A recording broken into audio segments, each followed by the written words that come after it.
जय हिंद। नमस्कार दोस्तों। तो आज के इस वीडियो में बात करने वाले हैं तराइन के युद्ध के बारे में, जिसमें कि तराइन का जो पहला युद्ध होता है उसमें पृथ्वीराज चौहान जीत जाता है, लेकिन जो तराइन का दूसरा युद्ध होता है उसमें पृथ्वीराज चौहान हार जाता है। आखिर ऐसा क्यों? आखिर कौन सा कारण की वजह से पृथ्वीराज चौहान दूसरा युद्ध में हार जाता है? तो आज के इस वीडियो में मैं आपको बताने वाला हूँ। तो सबसे पहले बात कर लेते हैं कि आखिर जो तराइन का पहला युद्ध वो कब लड़ा गया था। तो वो कब लड़ा गया था? तो वह लड़ा गया था 1191 ईस्वी में। तो यह तराइन का प्रथम युद्ध था। तो यह तराइन का प्रथम युद्ध था, तो आपको ध्यान में रखना है। तो तराइन का जो प्रथम युद्ध हुआ था वह 1191 ईस्वी में हुआ था। और किसके बीच हुआ था? तो पृथ्वीराज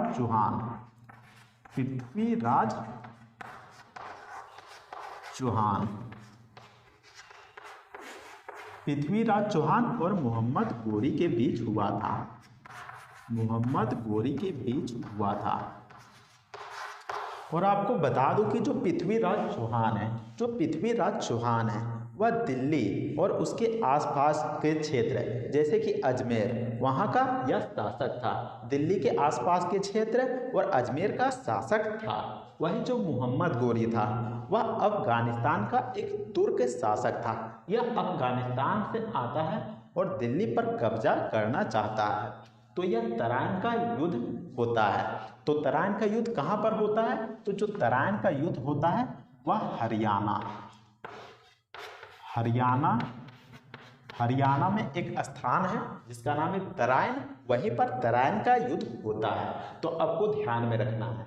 तो जो तराइन का प्रथम युद्ध स्टार्ट हो जाता है 1191 ईस्वी में पृथ्वीराज चौहान और मोहम्मद गोरी के बीच। तो यहाँ पर जो पृथ्वीराज चौहान का साथ कौन देता है? तो उस समय साथ देता है जयचंद है जो कि साथ देता है। और जयचंद कौन रहता है? तो यह कन्नौज का राजा रहता है। कन्नौज का शासक रहता है। जो जयचंद रहता है वह तराइन का प्रथम युद्ध में पृथ्वीराज चौहान का साथ देता है। और जयचंद जो कि कन्नौज का राजा रहता है वहाँ का शासक रहता है। और वर्तमान में कन्नौज कहाँ पर स्थित है?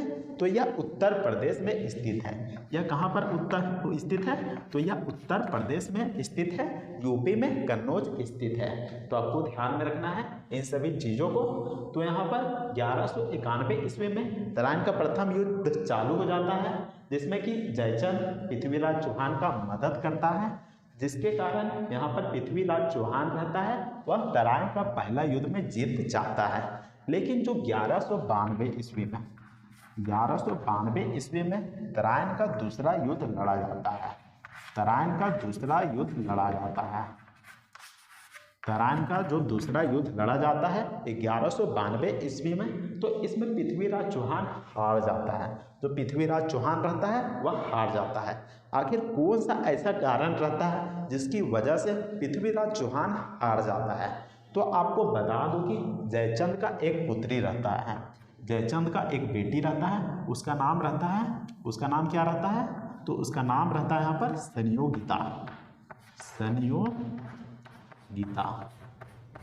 संयोगिता, जो कि जयचंद की पुत्री रहती है, जयचंद की बेटी रहती है।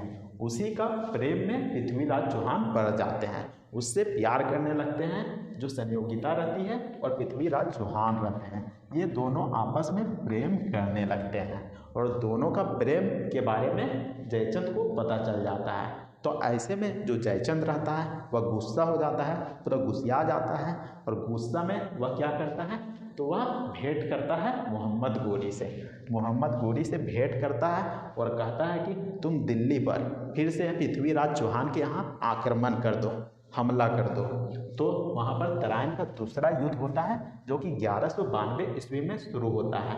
और इसमें जो जयचंद रहता है वह इस बार मोहम्मद गोरी का साथ देता है। आखिर क्यों? तो उसको पता चल जाता है कि जो उसकी बेटी है उसका चक्कर किससे चल रहा है? तो पृथ्वीराज चौहान से चल रहा है। तो इसलिए वह मोहम्मद गोरी का साथ देने लगता है। और मोहम्मद गोरी का साथ देने लगता है, जिसके कारण जो 1192 में युद्ध होता है, तराइन का जो दूसरा युद्ध होता है, उसमें मोहम्मद गोरी की जीत हो जाती है। दूसरा युद्ध में मोहम्मद गोरी जीत जाता है, दूसरा युद्ध में जीत जाता है और पृथ्वीराज हार जाता है।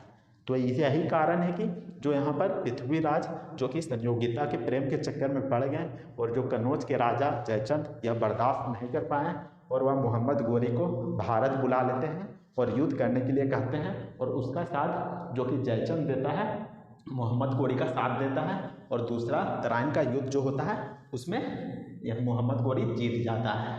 तो इस तरीके से यहाँ पर जो तराइन का दूसरा युद्ध होता है उसमें पृथ्वीराज चौहान की हार हो जाती है और यहाँ पर मोहम्मद गोरी जीत जाता है। अगर यहाँ पर जयचंद साथ नहीं देता तो हो सकता है कि यहाँ पर पृथ्वीराज चौहान वापस जीत जाते हैं, लेकिन धोखे से यहाँ पर जयचंद पृथ्वीराज चौहान को हरवा देता है हम, क्योंकि यहाँ पर जयचंद को यहाँ पर कायर भी कहा गया है। क्योंकि जो जयचंद रहता है एक तरीके से जो विदेश में रहता था, जो यहाँ पर मोहम्मद गोरी है वह अफगानिस्तान में रहता था, तो विदेशी हो गया। तो विदेशी का एक तरीके से सपोर्ट किया था।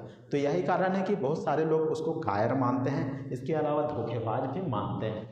तो आप हमें कमेंट करके बताइएगा कि जयचंद ने यहाँ पर सही किया था या फिर नहीं। तो उम्मीद करते हैं कि आपको समझ में आ गया होगा कि आखिर जो तराइन का प्रथम युद्ध हुआ था उसमें मोहम्मद गोरी क्यों नहीं जीत पाया था और तराइन के दूसरा युद्ध में मोहम्मद गोरी क्यों जीत गया। तो उम्मीद करते हैं कि आपको यह वीडियो पसंद आया होगा, तो वीडियो को लाइक जरूर कीजिएगा और चैनल को भी सब्सक्राइब जरूर कर लीजिएगा। तो मिलते हैं नेक्स्ट वीडियो में, तब तक के लिए जय हिंद, वंदे मातरम।